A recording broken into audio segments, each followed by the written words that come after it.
What's up, Dim Fam? This is Ryan here to let you know that we are having a contest for giving away these extra shirts that we have finally. We have 3 shirts, a medium, a large, and an extra large, and we're going to be giving them away over on our Instagram page, Dim Carnival. And all you're going to have to do to enter is to find the post for the contest and just comment which size shirt you want.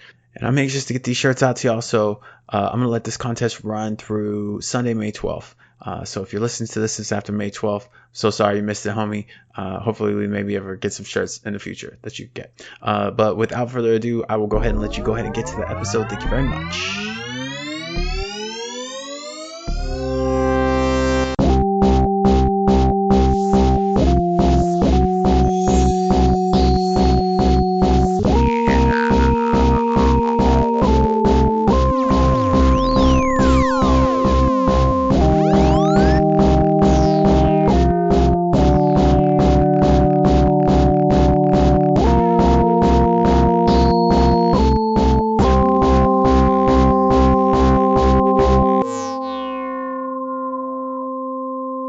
What's up, everybody? Welcome back to the Dim Carnival. I'm Bill. I'm Steve. And I'm Ryan. And this week we're bringing you another one of our patented mini episodes. But you know what? It might not end up being that short because this week we listened to the debut LP from Anybody Killa, which is Hatchet Warrior, which came out in 2003. Doesn't actually give so it was released on April 8th, 2003, and none of us had ever listened to this album before. I had been familiar with one of the tracks off of this album, which was Gang Related, which was featured on Hatchet History compilation album off of Psychopathic. But other than that, I actually missed this album, and the only ABK album I had really heard all the way through prior to this was Dirty History, which was his 2004 album, which came out after this. But I'll tell you what, guys, going into this album, the one thing I didn't expect to hear from it was that the final track would be an earnest, straightforward cover of Joe Walsh's In the City.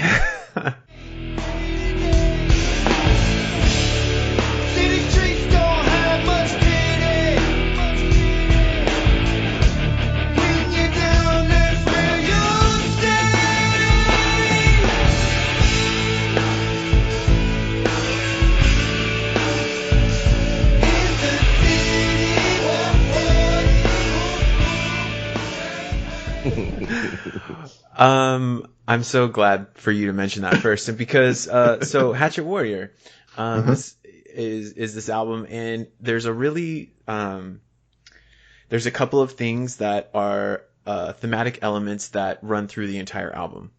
The first is that Anybody Killa is a Native American, right? He is of the Lumbee tribe. And so there is a lot of different elements to the music, his lyrics, and samples and things throughout the album that kind of evoke that sort of aesthetic, the Native American aesthetic. The other is samples from the movie The Warriors. So there are multiple tracks. I don't even know how many. I lost count. Where there's tons of audio clips from the movie. It's basically the movie plays out over the course of the album. Yeah. And I didn't actually know this because I have only seen The Warriors once, and I'm sorry if it offends anybody, but like I think I might have fallen asleep during it. I didn't think it was particularly engaging as a film. But I understand, especially like the iconography of the film is very important and still is very prevalent. Right? I don't know if you guys agree with that. Yeah, no, definitely. Well, apparently this track, In the City, is the song that plays over the end credits of the film. Oh, that makes a lot of sense. And I know this thanks to the homie Jiggles, who emailed us about it yesterday. now I get it. So good looking out, Jeremy, man. Because else, we might have looked real stupid for an hour not knowing that. But yeah, so we still are gonna look stupid. Oh yeah, but just we would have been more stupid than normal.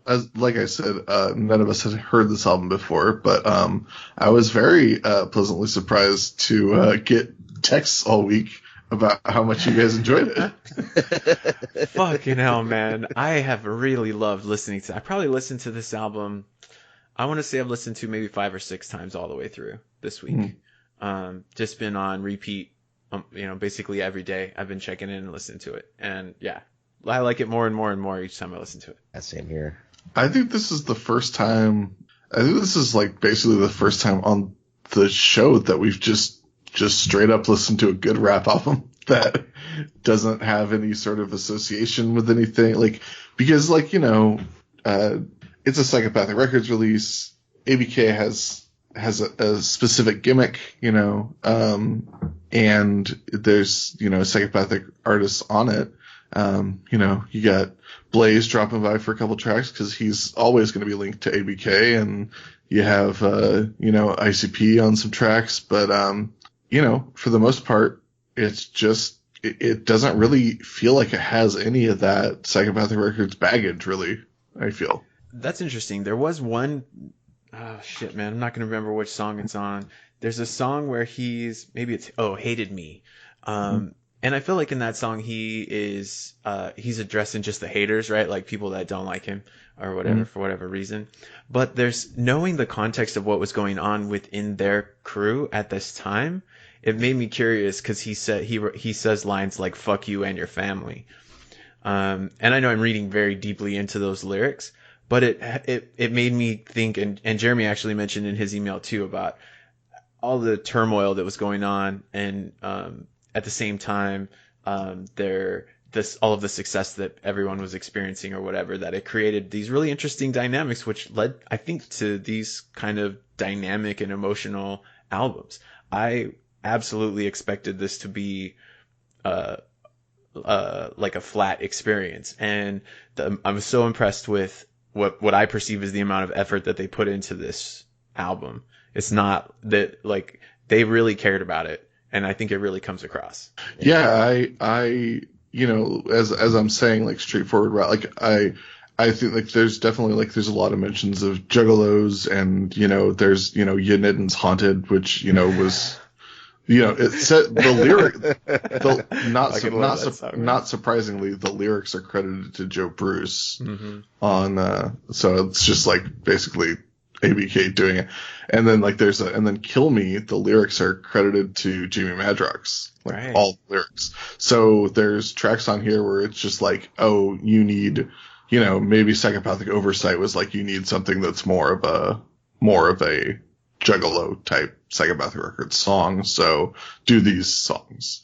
But, but everything else is just, and Mike P produces most of the album. Thank God.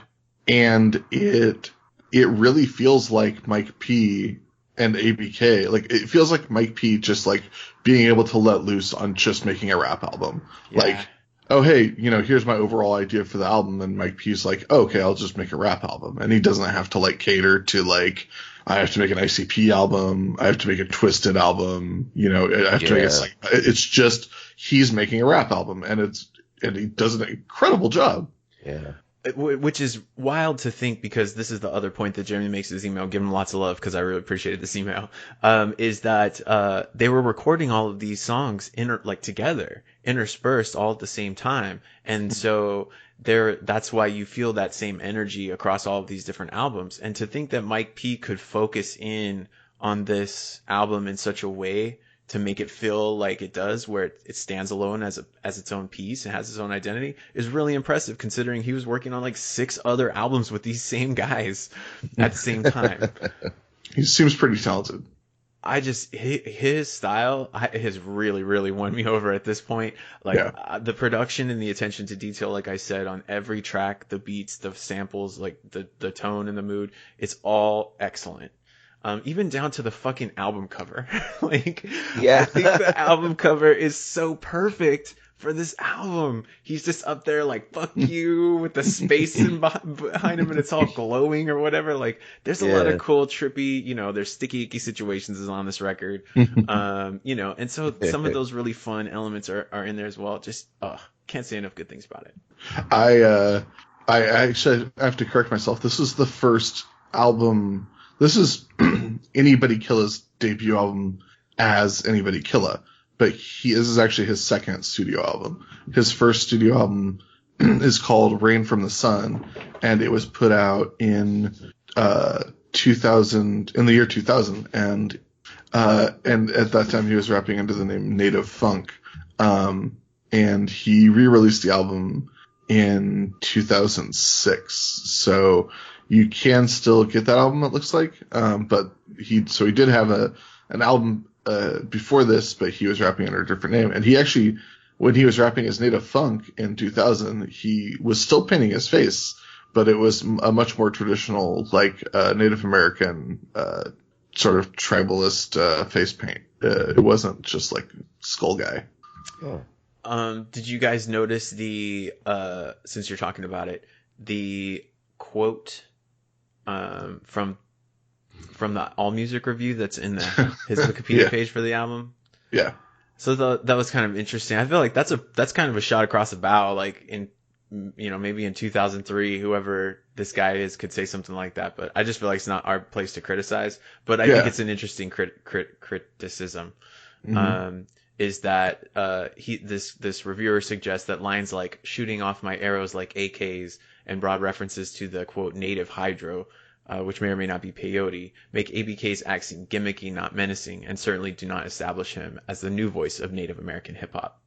And so I don't even know where to begin with that, but thinking of other discussions that we had about ICP as a representative of poverty life or whatever, and that it's difficult for me to feel like I want to criticize that. It's still interesting for me to think about. And so for ABK, the things that I want to know about him is like, what does that community think about him, and his music, Yeah, I'm very curious because there, through the page on Hatchet Warrior, there's a link to another Wikipedia page which is the entry for Native American hip hop, and it seems like there's a lot of Canadian First Nation hip hop, which is related to that, and it's really interesting. Like it seems as though, because ABK is very, very, I don't know what the word is, insistent, proud. He's definitely tying himself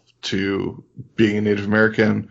I don't know if he would consider his genre to be Native American hip hop per se, but I'm just curious within, and I don't know anything about it. I'm just curious. Like, I'm curious within whatever Native American hip hop community, like, do they consider ABK to be part of it? Like, you know what I mean? Like, yeah, I mean, I just feel like it's the theme, like, but that he's a gangster rapper, right? Sure, but he's also very much in embracing his cultural identity.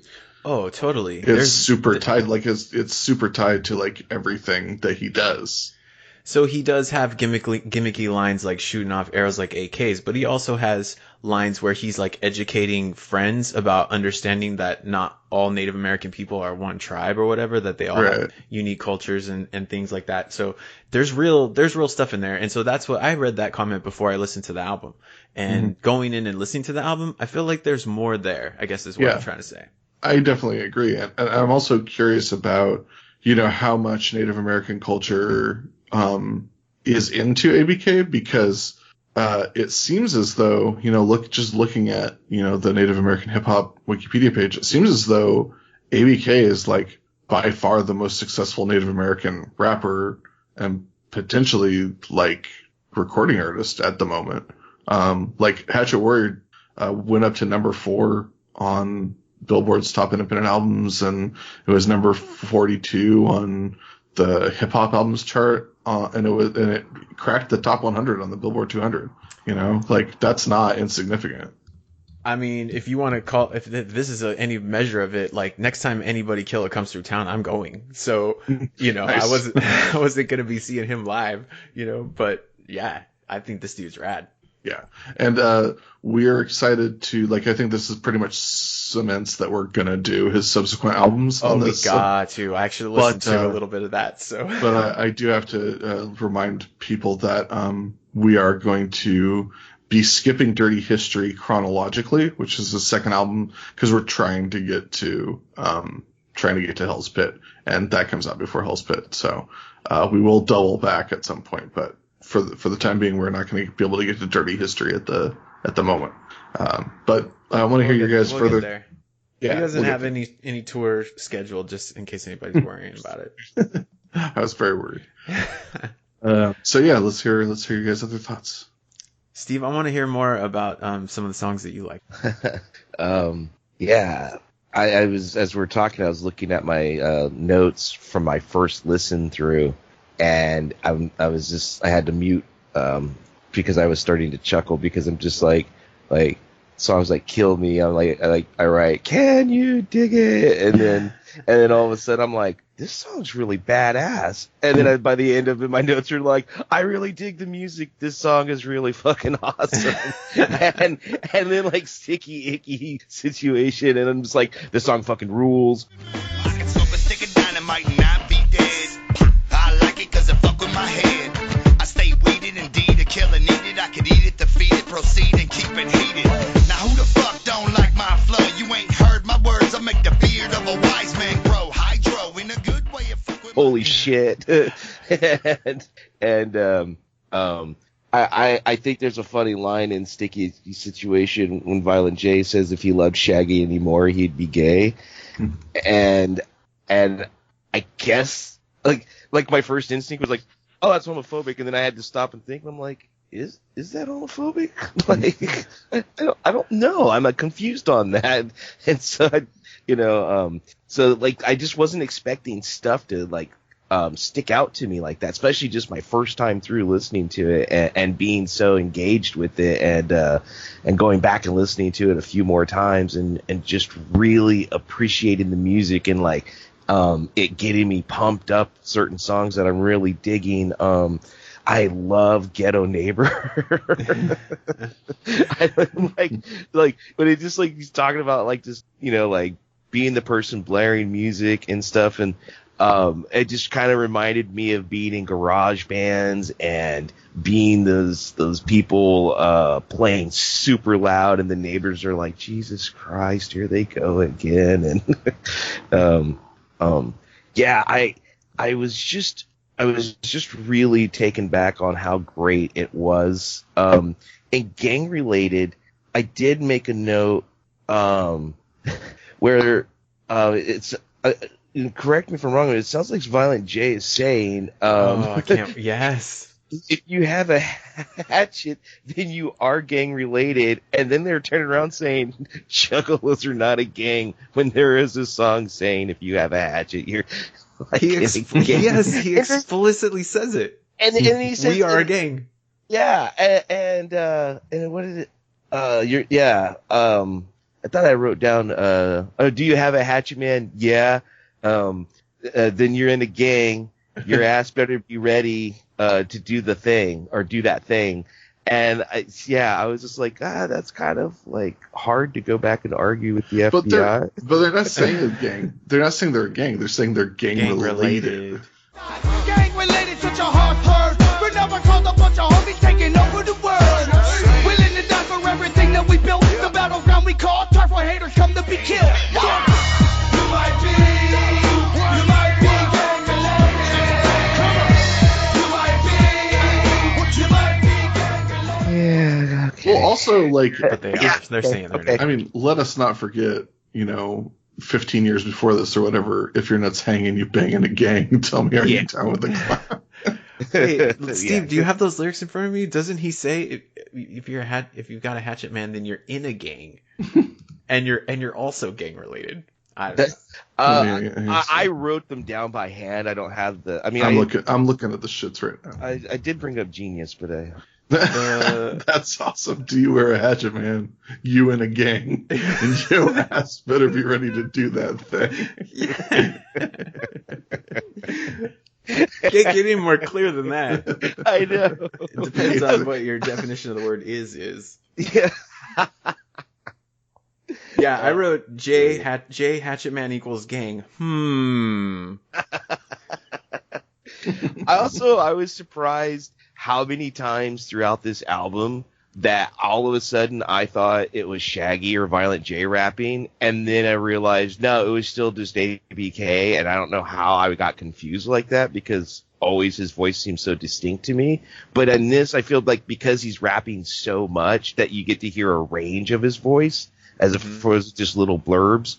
and stuff, and I was impressed with that. I felt kind of stupid for like multiple times being like, oh, is that Shaggy now? And I'm like, oh no, it's not, unless ABK like came in right after Shaggy or Violent J, but I don't think it was. I think it was just him, and I'm just really bad at like saying, oh yeah, that's so and so. Do you guys feel like after enjoying this album so much and coming to appreciate ABK's stuff on its own, do you think that this is going to affect you going back and listening to like the ABK Dark Lotus stuff, or like his guest verses on other stuff that you maybe felt a certain way about? Absolutely. I didn't even think of that. Oh my god, I can't. I can't wait to go back and listen to Dark Lotus. Wow, I can't even imagine. Obviously I'll report back. I mean, I'm really looking forward to it. I hope it does. I do want to make sure we just mention at least his style, because it's very clear that ABK has a very pronounced lateral lisp, which is part of his delivery. And on his Wikipedia page, according to him, he says a lot of fans will say, "Oh, he's just making up that lisp. Why would I want to make up a lisp while I'm rapping?" I wish it was gone sometimes, but a lot of people love it. Yeah, and I think that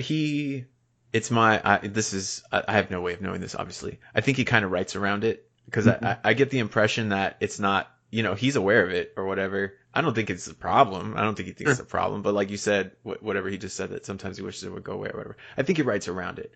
But I think it creates a really interesting, recognizable sound. His skills, like his voice is excellent. It's not, he sits in that right, like, comfortable space for a rapper for me.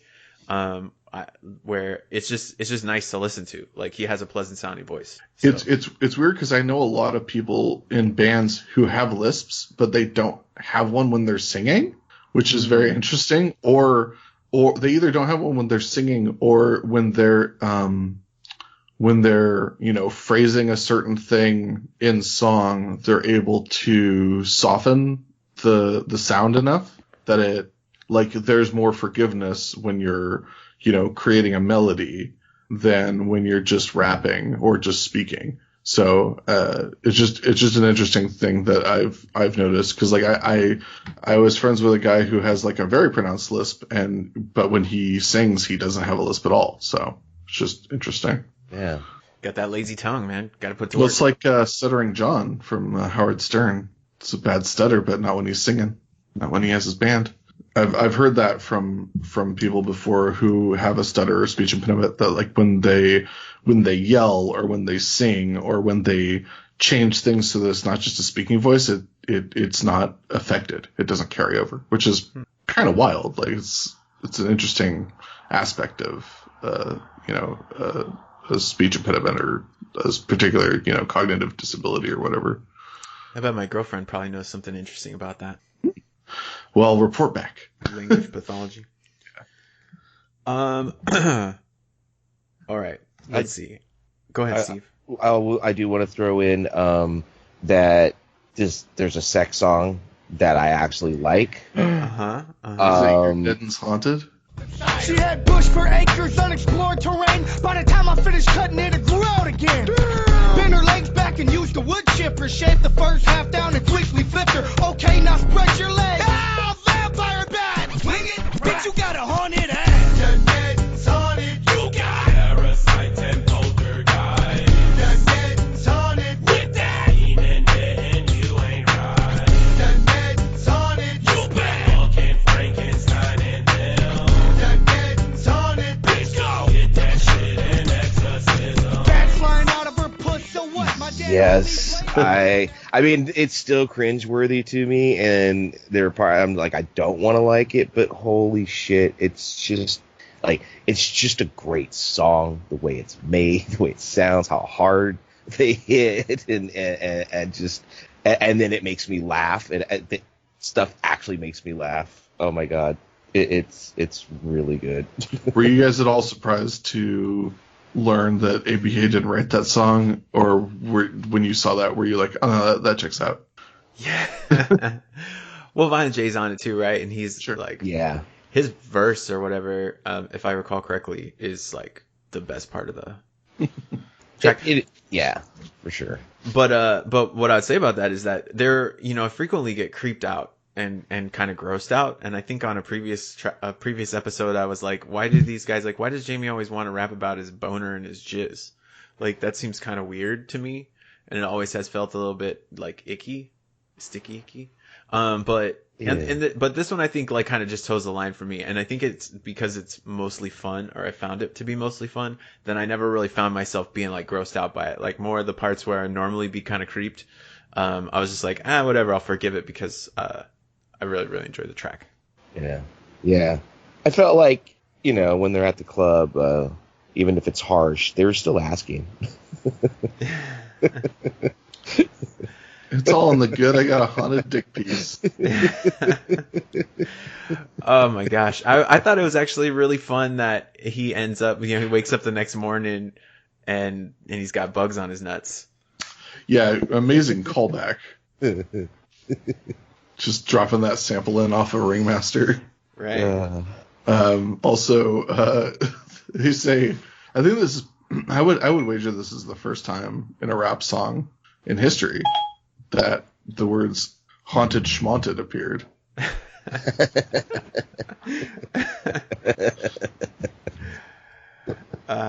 Also, a comparison of what Blazer Did Homie does with his butt. He's got bats flying out of there. Right. It's terrifying. It's just so absurd. I love it. Also, I think the word needs to get out about these Lumbee Indian witch doctor condoms.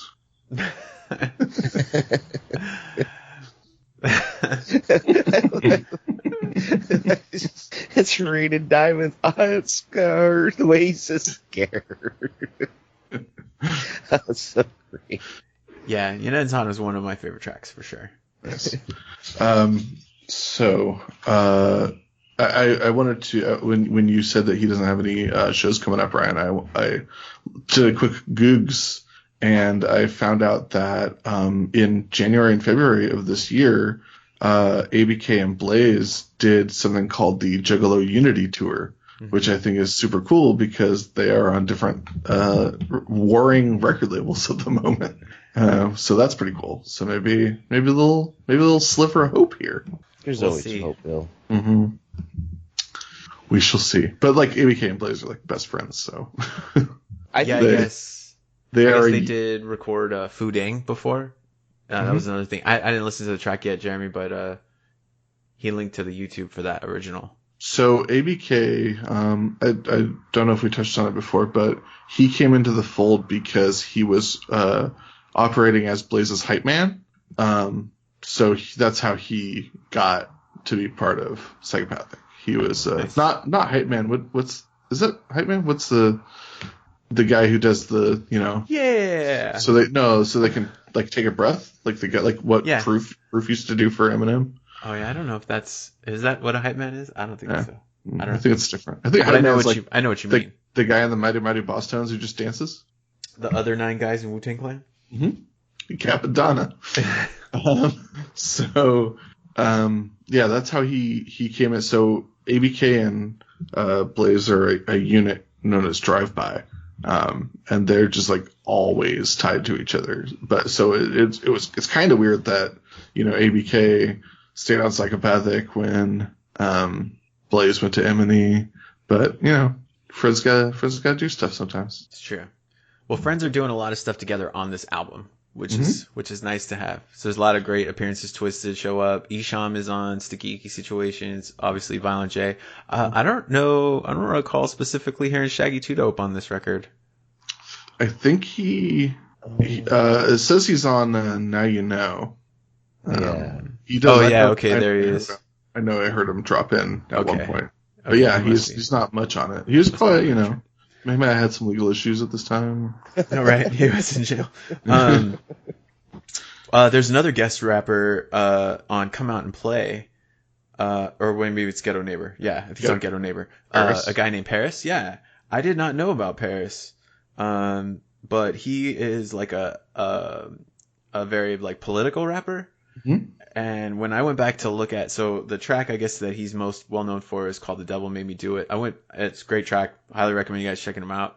And it seemed to me like it was a pretty good get for him to get that artist. Yeah, for sure. And particularly with the content being, with a lot of Native American content on the record, to have a political rapper like that, it goes. So I think I thought that was a good addition. I know I've seen ICP like in interviews or just in songs talk about like how much they used to love Paris, because he was around since the late 80s, early 90s. So it's cool. Like I'm sure they were fucking stoked about it. Yeah, it was like when I looked him up, I was like, oh, I'm surprised I don't know who this guy is. Yeah, I felt like I was missing something. So yeah, I'm really excited that all of us like this album so much, and I think none of us were really expecting. I didn't think that we would hate it or anything, but I thought it would just be like another one of those, like Mirror Mirror or whatever. Like, but you guys like really latched onto it, so very excited about that. Yeah, I'll be listening to this album for forever. Yeah, it's good. Nice. Yeah. Not only, also other things too. Yeah, in retrospect, I'm very sad that this wasn't in my rotation back in like 2005, 2006, when I was really digging all these albums that we've been talking, like the Twisted albums we were talking about before, and like Wizard in the Hood and some other stuff coming up in the future that we'll do. This, I would have loved this so much. It would have fit so perfect into everything I was digging at that time. So that's a bummer. But I have it now, so. For sure. Any final thoughts before we depart, my gentlemen? No, it's good. And in the cities, it's pretty fun listen. Yeah, I gotta say. The first time I heard it, the first time it happened, I was completely shocked. But I was like, what are they doing? And then the second time I heard it, I was like, oh, that's good. Well, because In the City sounds like really close to like 3 different Pink Floyd songs. So like, unless you're prepared to hear it in this, like, because I was only sort of half listening to it, and I was like, is this like a cover of like Comfortably Numb, or what's happening here? But yeah, it's good. All right, that's it. Thanks for joining us, everybody. You can find us on Dim Carnival on Twitter and Instagram. Next week, we will be talking about Twisted's The Green Book, so that's going to be exciting. And we're getting real close to Hell's Pit, so, I mean, figuratively. Well, also literally. Literally, yeah. There was a lot of missiles fired last night. So we will see you next week for Green Book, where, again, we're not going to go track by track on it. We're just going to be doing a little one of these little droplets, little dribbles and drabbles. So we will see you next week for that one. And you can email us at dimcarnival@gmail.com, as many of our lovely listeners do, and we are always happy to hear from you. But until then, I'm Bill. I'm Steve. And I'm Ryan. And if you listen to this podcast, I'm not going to say you're gang related, but like gang related adjacent. You might be.